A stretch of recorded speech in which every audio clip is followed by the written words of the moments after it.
ভ্রুঙ্গামারীতে মাত্র ৮ শতক জমির বিরোধে সংঘর্ষে শহীদুল ইসলাম নামে এক যুবক নিহত হয়েছেন। এ ঘটনায় সাঁড়াশি অভিযান চালিয়ে বিপুল পরিমাণ দেশীয় অস্ত্রসহ ১৭ জনকে গ্রেপ্তার করেছে পুলিশ।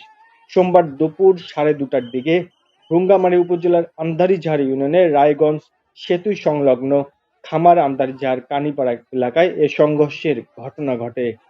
পুলিশ জানায়, আব্দুল শেখ ও শুক্কুর আলীর মধ্যে ৮ শতক জমি নিয়ে দীর্ঘদিন ধরে বিরোধ চলছিল।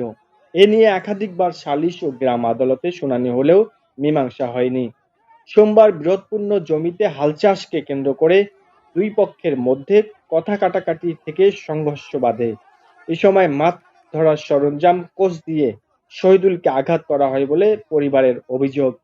হাসপাতালে নিলে চিকিৎসক তাকে মৃত ঘোষণা করে। ঘটনার পর পুলিশ অভিযান চালিয়ে ১৭ জনকে গ্রেপ্তার করে। পুলিশের দাবি, আরও ২ থেকে ৩ জন পলাতক রয়েছে। গ্রেপ্তারে অভিযান চলছে।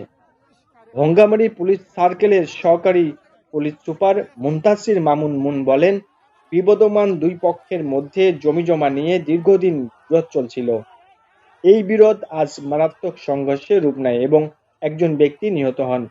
আমরা বিবদমান এলাকার পরিস্থিতি পুরোপুরি নিয়ন্ত্রণে নিয়েছি।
আমি বারবার নিষেধ করার পরে ওর মাথায় বাড়ি দিতে